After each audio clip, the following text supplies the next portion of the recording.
All right, guys, people have been asking, when will we see this man return and bring chaos back to the welterweight division? After a massive night with the new president, Donald Trump, the one and only Colby Covington is back in the house.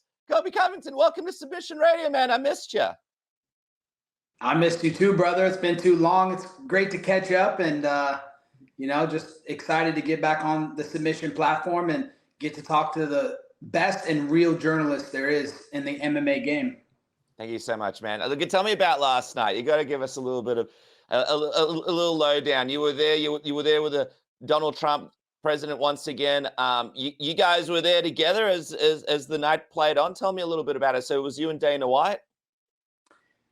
Yeah, it was an incredible night. Probably the most historic night of my life. I mean, when you're talking in terms of the future of our country and the future of the world, really, because America, everything goes to America. So, when you talk about the historical significance, that was the most important election of our lifetime. So it was incredible to be out there with, Donald Trump. He invited me to his house, Mar-a-Lago. I got to see Dana and talk to Dana a little bit, man. Love the boss, man. Uncle Dana's doing great. He's looking healthy. He's, smarter than ever. Elon Musk was, in attendance. He was sitting at the table eating dinner with us. So just an incredible night, man. I'm so thankful for this journey. And none of this would have been possible without the UFC and Dana White. So I got to give a big shout out to the UFC and Dana White for introducing me to the Trump family and just making me a part of it all. I went out there and shot my shots and called my shots and talked the talk and walked the walk. And if it wasn't for the UFC platform, I wouldn't be here living the American dream, a part of the most important election of American lifetime. Yeah, that's pretty crazy, man. Did you and Donald get a chance to say anything to each other throughout the night? Yeah, we exchanged a couple words. He's excited. He's always asking, Colby, when's your next fight, man? I want to come to your next fight. And, so he's going to be there at the next fight. He's excited. Now he's going to be the president of the United States again. So we're going to have a sitting president sitting live at a UFC fight. That's, going to be more history for the UFC and more history for CCI to take care of. So just incredible, man. He's inspired me so much too, because this is a guy that, has been, weaponized against lawfare, weaponized against the judicial system. The guy's had, his net worth is the only net worth after being a president where it's went down after being in office. All these other, politicians, they all enrich themselves. They steal our tax dollars. They dupe and lie to the people, the American people, but really they're traitors and they're treasonous, pieces of shit. Donald Trump actually cares about this country. He loves this country more than anything. And the guy's work ethic is literally the hardest I've ever seen in my life. There will never be another Donald J. Trump. The guy's campaigning in 2-3 states a day, flying all over the country, back at home, still having time for his whole family, which is a big, just absolutely beautiful and just intelligent family. But the guy he's inspired me so much, man. He's lit the fire back in my career, and I'm ready to come back and put on a show for him. What'd you think of Dana White's speech afterwards? It was good. Dana's always, well-spoken and giving credit where credit's due. So, love seeing Dana up there being on that stage. And, it's cool to be a part of that history. I feel like one day Dana can run for president, right? Like, everybody loves that guy and he seems to speak well as well. All right, dude. So Donald Trump's been asking you, everyone's been I bet whenever you go anywhere, they're like, Colby, when's your next fight? What's going on? Take me through this, man. Like, what's been going on during your break away from the octagon? I know before maybe 309, 310, but now, obviously we still don't have a date. Take us through why and what's this break been like for you, man? Yeah, so why, the most important reason why is because everything I do is for God and country. That's more important than my own selfish agenda to go win UFC fights and be a world champion in the UFC. That doesn't matter if we don't have a country to live in. So the most important thing that has been in my life the last, 8-9 months is the campaign trail, making out there, being a little tiny part of the Trump campaign and trying to help him get elected any way possible. So, I was traveling with the campaign a lot, and I was obviously still getting healthy from my broken foot. But, first and foremost is God and country and putting the power back in the people's hands. That's how the forefathers in America intended it to be, is for the people to have the power, not big government. We want less government, and we want more rights to the people, our constitutional rights that, our forefathers fought for. So that was most important. Now we've gotten that out of the way. We've won the election. We've taken the country back. America's first again. now I can resume business. I'm excited, man. Me and Hunter have sat down. We've talked about a couple different options. And, I'm excited to get back in there. First quarter of next year, 100%. I'm coming back to the UFC Octagon to unleash chaos and give the fans, a show which they deserve. This division is boring, man. The whole UFC is kind of, definitely there's a lot of exciting fighters, but, we need to bring the fun and entertainment back to this sport. And that's what I'm going to do for the fans very soon. First quarter of next year. Tell me, how's the foot feeling? Are you 100% recovered now? Yeah, the foot feels great. 100% recovered. Finally have, the mobility back in it. Finally, it's not compromised anymore. So it feels good. I've been training very hard, been in tip-top shape and just really well-rounding my game and making sure, I close every little hole in my game. So when I come back to that octagon, you're going to see a perfect fighter, a guy that's not going to make mistakes, a guy that's going to go out there and put it on the line for our country because, that's what we need right now. We need heroes here. We don't need villains. We need to stop the division in this country. We need to have unity in this country. And that's what I look to bring when I come back to that UFC Octagon soon. Speaking of heroes, man, we need someone to save UFC 310. Did you see that? Did you see that Shavkat needed an opponent? Were you tempted at all to step in there? Because it looks like the winner of that gets the next title shot anyway. Yeah, definitely. He's going to be out like 6 months or something like that. So, I was very tempted. If UFC would have called me, they know I'm a game time player, dude. I love doing the biggest and best business for the company. So I was excited at the opportunity to step in there, but it looks like they're going a different route. They're going to go with potentially with the Usman and shit rat fight, and good on them. That's okay. I'm right there still, anyways. I beat someone. I'm right back in the conversation. So I would love that. They know they can call me on a week's notice, and I'm stepping up to the plate. So I think it's a good matchup for me, and I want to fight everybody. I want to fight all the biggest and best fights, and I'm coming back a completely changed fighter. Yeah. So you offered to fill in against Shavkat. Yeah, I offered. I told the UFC that, I was willing to step up to the plate and, I would love to save the show and put on a good show for the fans. They pay their hard-earned money for, big mega fights, that they need a mega fight. That's not a mega fight. They need someone who's going to put asses in seats and entertain people. So, I was excited. I wanted to fight and I asked for it, but I think they have other plans. But, I'm still in their plans. I'm still the biggest star in the division. Big business is going to get done, and I'm going to get that back to that title before next summer. Gotta ask, how do you think that fight between you and him would have gone if you would have fought him at 310? Yeah, I think I can walk him down and pressure him, and he's not going to like my pressure. He doesn't do very well with southpaws. We saw how he did with the bus boy, Jeff Neal, so that was a very competitive fight. So, he hasn't fought a top contender yet. He's fought some gatekeepers of the division, some guys right on the cusp of the top 10, but he's never fought a champion like me and a guy who's just going to come at him for 5 straight rounds and just walk him down. So I think I match up well with him. He stands very tall. I don't know. I don't see anything special with him. He has some good submissions. He's slick, but that's when he can control the wrestling. He's not going to control the wrestling on me. So, I think I can beat him pretty easily, and I think it's a favorable fight, and it's a fight that I want in the future, whether he wins or loses, in December. Hey, by the way, I saw Shavkat put up a meme of him submitting Ilia Topuria. What do you make of Ilia Topuria sort of saying, welterweight and, talking about welterweight at 170? What do you think of him sort of talking about your division? Yeah, I don't think it's smart. He's very short. He's only like, 5'7", 5'8", maybe at most. So, he needs to stay in his lane. I get what he's doing, though. He's a great fighter, man. He's knocking people out left and right. He's beating 2 of the greatest featherweights in history. So, let him talk his talk right now. But, he needs to stay in his lane, stay in his division. He's the 145 guy. He's not a 170 guy. And if he comes to 170, let's see him go to 55 first. He's just talking right now. Until you actually go up to 55, then you really shouldn't even be talking about 170. So, but good on him, man. He's undefeated. He's, got all the confidence and he believes in himself. So you got to like guys that believe in themselves and aren't afraid to challenge themselves. He says that he wants to submit Islam Makhachev. Your thoughts?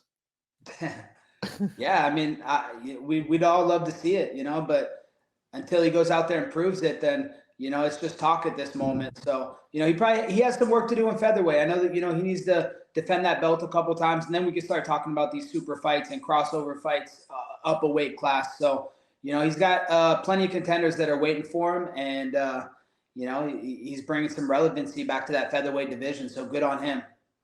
Hey, by the way, are you bummed out that Islam isn't making this jump to your division? Like, for a while he was supposed to, but obviously now with Bilal as the champ, they're friends, so that's delayed things. But I know for a while we've spoken about this Colby Covington Islam fight because that's such a big fight. Are you kind of bummed out that he's still sort of stuck in that division and hasn't come up to your division yet?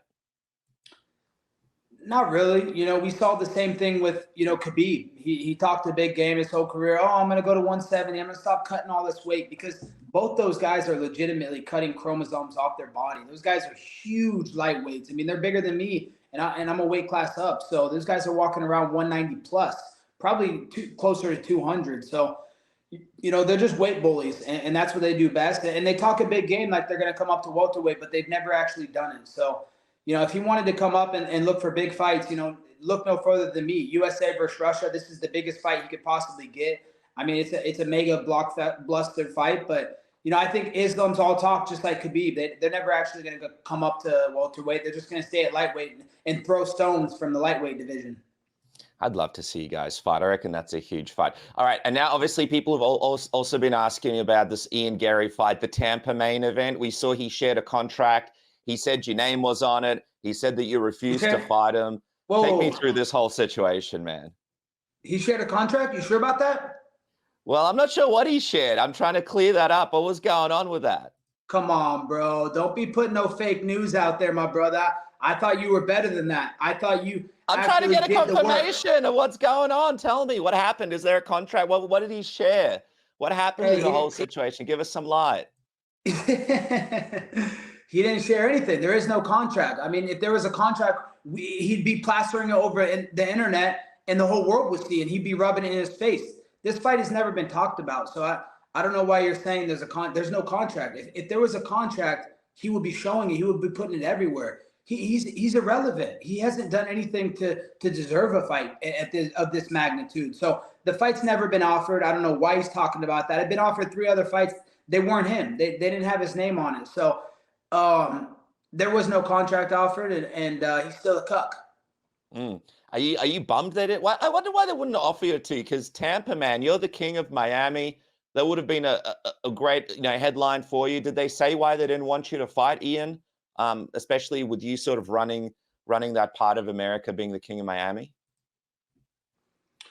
I think it's smarter business-wise. You saved me for a pay-per-view. What's the point to go to a fight night? I haven't done a fight night in like 7-8 years. So obviously I'm willing to do whatever the company wants. I love the company. I'm a company man. Love Hunter Campbell, Dana White, Ari Emanuel, just the greatest business minds of all time.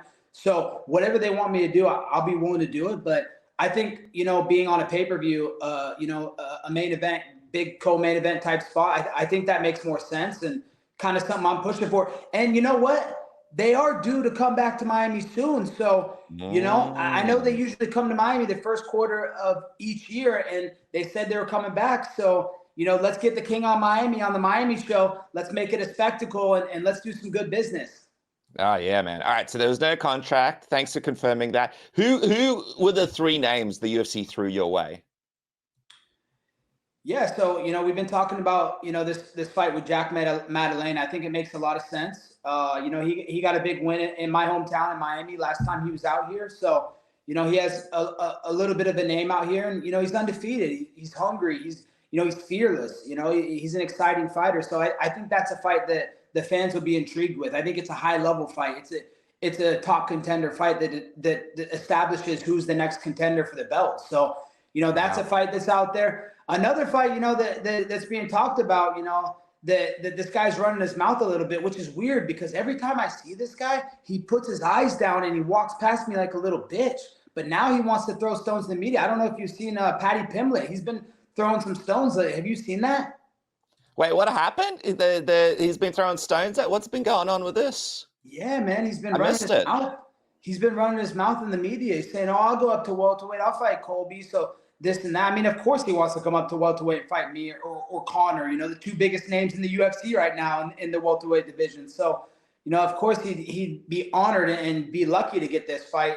But I think we need to get it going. I don't like it when people talk big to the media and don't back up their talk. Everything I say in the media, I talk the talk and I walk the walk. I back up everything I say. So, you know, we need to hold him accountable for his words. He's saying a lot of things, you know, he's mumbling, fumbling with that stupid UK accent, you know, and that stupid dumb bowl cut. He looks horrendous with that haircut. But, you know, I think he needs to come back up his talk. Quick break to thank MANSCAPED and NORDVPN and SAILY for bringing you these programs here today. I want to talk about MANSCAPED first. What? Boom! The Chairman Pro Electric Foil Shaver is here. It is the game-changing tool that brings the luxury of a professional shave right into your home. Whether you're after that daily silky smooth finish or prefer to maintain a rugged 5 o'clock shadow, the Chairman Pro Electric Foil Shaver is your go-to for precision and style every time. Head over to manscaped.com and join over 11 million men worldwide who trust Manscaped by using the code word submission for 20% off and free shipping now. And what makes the Chairman Pro so special? Well, what about the skin-safe blade heads? Skin-safe full-blade foil for that close, smooth shave when you're looking to go completely clean.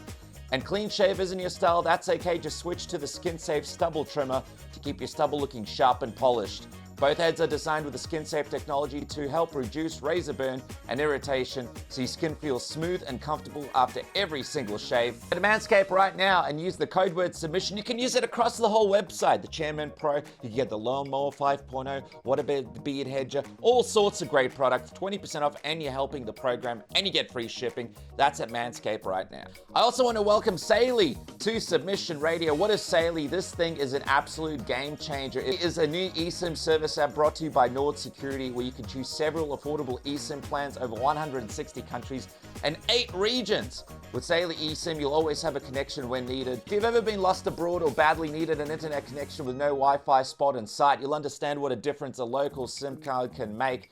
An eSIM provides the internet connection wherever you travel and saves you money on roaming fees. All you got to do is have a look at this. You just download the app. Here I am here. I want to travel to Thailand, so I choose that, and boom, it's that simple. All you guys got to do is download the app, go through the prompts, and you guys are sorted. Global and regional plans. You save time. You don't have to wait in line at airports to get a local SIM card. You stay connected. No more wandering around looking for public Wi-Fi. All SAILY eSIM plans are compatible for iOS and Android devices. So what are you waiting for? Download the SAILY app now. Use the code submission. Or click the link in the description, saily.com/submission to get an exclusive 15% off and travel in style with SAILY this festive season. And by the way, guys, while you're traveling in style, why not jump on NordVPN as well? There's exclusive deals right now for Black Friday for all Submission Radio listeners, where you get massive savings plus 4 months extra. That's 4 months extra, and you get that 30-day money-back guarantee. So why not try it today and see the NordVPN difference? And don't forget, you can use one NordVPN account across 10 devices with one single VPN subscription. Don't forget, you can get cheaper prices on things like pay-per-views, airlines, product, all sorts of things, online subscriptions. NordVPN has you covered.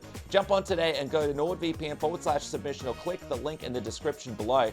Get that big saving 4-month extra for free thanks to the Black Friday exclusive deal, and jump on now before it's gone. That's NordVPN.com. And now back to the program. Dude, by the way, that fight with Jack, that's an unbelievable fight. I actually think JDM is one of the most dangerous guys in the division. So you and him, outside of yourself, you and him, that's a crazy fight. I would love.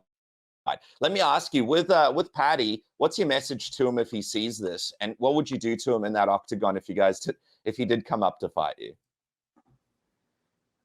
He'd never fight again. It'd be the last fight that he'd ever have in the octagon. I would beat him silly from pillar to post. I'd beat him so bad it'd be one of the worst beatings in UFC history. I don't think, you know, the Athletic Commission would be able to sanction a fight for him ever again after the damage I would do to Paddy fucking Pimblett. The guy's an absolute joke, and it's just hilarious because last time I saw him in fight week, he's walking down, literally walked by me like 3 times. Every time puts his head straight down, doesn't make any eye contact. But now he wants to talk a big game. So Paddy, if you're really about that life, come see me. Come see the King of Miami. Call Hunter. Oh, you know what? You probably don't even have the boss's number. You probably have to go through like the matchmakers or something. Don't worry, I'll put in a call to the boss. We can get this fight going if you're really about that. And you know what? More importantly, you don't got to cut weight. I know you're a big guy. You're bigger than me anyways. So, hey, come up to welterweight, eat as much food as you want, and bring your A game and pack a lunch because it's going to be the last time you ever fight again. Oh man, that would be a great fight. I'd love to see that fight happen. Dude, so many great fights. We've missed you in the division. It's just, it hasn't been the same without you. Hey, just going back, who do you actually think wins between Ian Garry and Joaquin Buckley, right? Because it's far from a lock that Ian Garry is going to win this one. Buckley's actually looked pretty good. That stoppage over Wonderboy was pretty impressive. I don't pay attention to the jobbers in my division, the people that are behind me. You know how I've been my whole career. I'm always looking forward. I'm always looking up. I'm not paying attention to what's behind me. The things I've accomplished in this sport. There's a reason I'm a star. I've went out there and I've put in the work. I'm the one that built myself into this. All these other guys, they all try and throw stones. They all try and use my name to build themselves up, but they can't do anything for themselves. Their name carries no value. So of course they have to attach their names to me to have any sort of value in the company and in the real world. So, I don't pay attention to the jobbers and the nobodies in my division. Those guys are nothing but, bums, and I don't pay attention to the bums. All right, man. So I've got a few fan questions here for you because people were so excited that you were coming back. We've got a few cool questions. But before I hit that, timeline. So we're looking at Miami, the first quarter of next year. Would you fight JDM in Perth at 312, or do you want to sort of stick to Miami for that fight?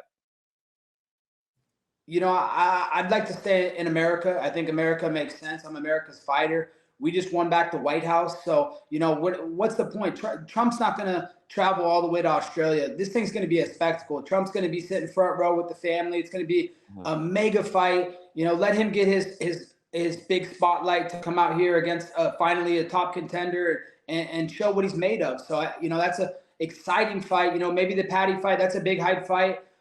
There's another guy that used to be in my gym. He's not anywhere close to me in the rankings, but a guy's been talking about me recently. This kid Tampa, the kid is such a joke. I mean, he tried to do the same thing with me that he did with The Rock. He wanted to use our name and our brands to build himself up and put himself over because he hasn't done anything of merit in the company. He literally, people only know him because The Rock gave him a house.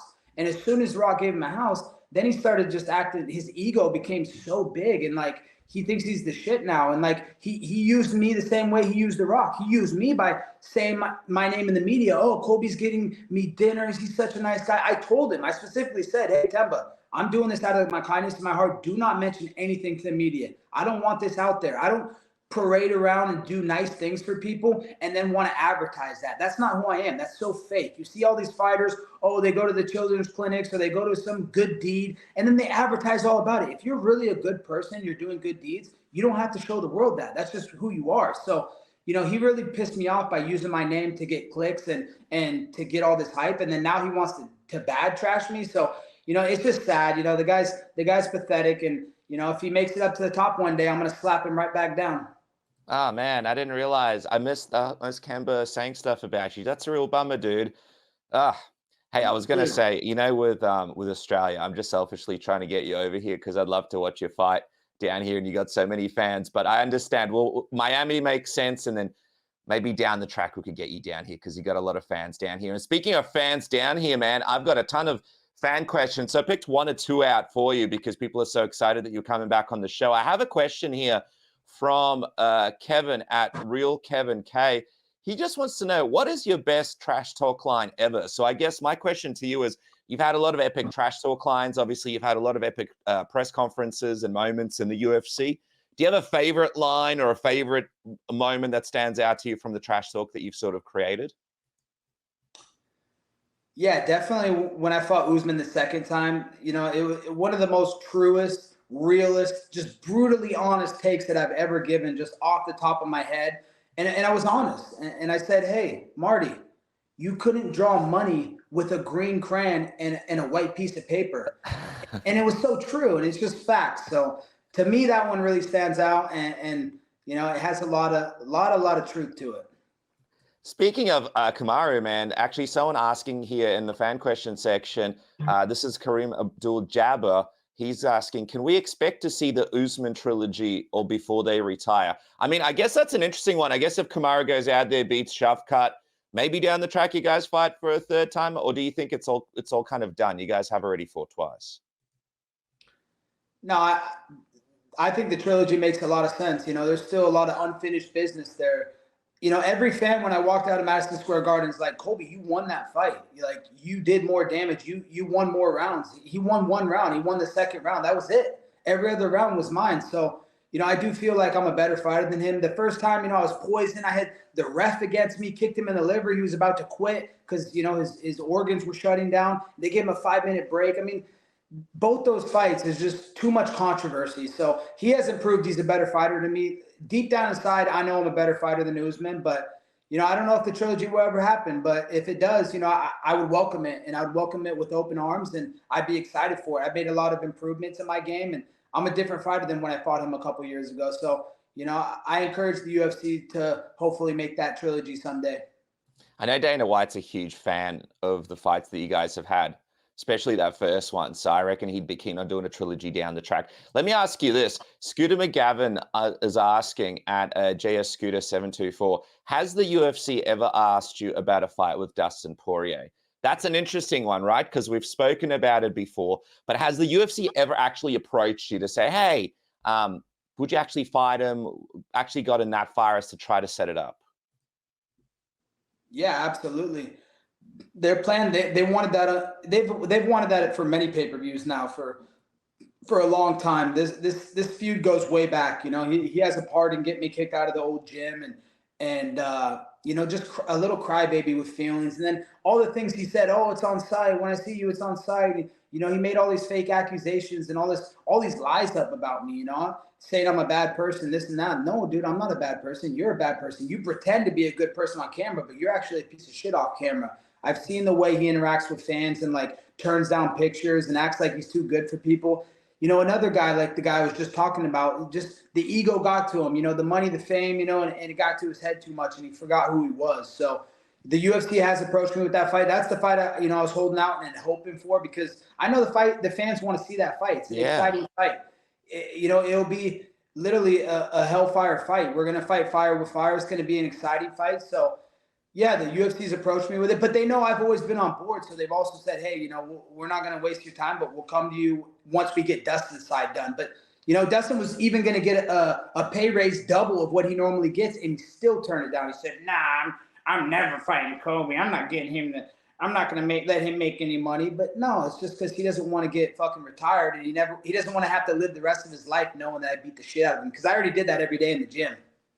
Wait, is this on the recent one? Because I remember recently there was like a bit of a rumor that maybe that's going to happen. Is that recently that they offered him the double pay for you guys to fight? Yeah, a couple months ago they were trying to give him a little bit bump in pay to fight in this New York card, be, you know, the co-main, and you know, there was a couple other spots in pay-per-views. I know they offered it to him, and it's the biggest fight he can get, you know, besides obviously Conor, but you know, that business is done and finished with. So, you know, now the biggest fight he could get is me. So it's sad that he didn't at least try. You know, he talks such a big game. Oh, it's on site, it's this and that. But he didn't even try. Man, I've known so many guys that at least they tried. Dustin didn't try. He's Louisiana swamp trash, and his wife is a Jezebel. Just said before we wrap up, you mentioned New York. Who do you think is going to win between Jon Jones and Stipe in Madison Square Garden? You know, I hope Stipe. You know, nothing more that I look up to in my role models in America right now than our first responders, our military, our law enforcement. So Stipe is a great American. You know, he's a patriot. He's a first responder, and the guy's a hard worker. You know, he's managed being a firefighter while being a UFC champion. I mean, to have a double life like that is just so impressive, and I can only imagine his work ethic. So I'm really rooting for, you know, a real American, a guy that has morals and values, something that Jon lacks. He has no morals and values. He's a terrible person. He's beaten his wife. He's, you know, multiple drug charges, steroid charges. So he's not a good person, and he doesn't deserve to win. So I'm rooting for Stipe, and I hope he gets it done. Do you think technically as well people are overlooking the skills that Stipe brings in here? Because he is well-rounded, right? He does have good combinations, and he has been away from the octagon. He's able to get healthy. Kind of feels like he's being a little bit overlooked almost in this fight. And we've only seen Jon Jones for a few minutes at heavyweight. Yeah, you're exactly right. I think people are overlooking Stipe. He's the greatest heavyweight champion of all time for a reason. So, you know, the guy has knockout power. He's got great wrestling. So, you know, Jon's not just going to be able to take him down easily and just be able to hold him down there. So, you know, it's going to be a striking fight. And I think that Stipe possesses more power, and I think he can turn John's lights out. And, you know, we know John doesn't make good life decisions, and he doesn't have good decisions outside the cage. So, you know, how much has his party in the last couple of years going to affect his performance next weekend? We shall see. All right, man. Well, look, congratulations to you and all your hard work with the campaign. I know it's a special time for you, so I appreciate you joining me the day after. Big things coming up right now for Colby Covington. I love all the matchups. I can't wait to see you in Miami, dude. Thank you so much for joining me, and thank you so much for clarifying a bunch of stuff and shedding a bunch of light on what's really been going on. I know we all really appreciate it. Appreciate you as always, my brother. Great talking. I'm sure we'll have another chat again very soon. Shout out to all the fans, all the people out there. We do this all for you. We love you. God bless you all. Have a good day.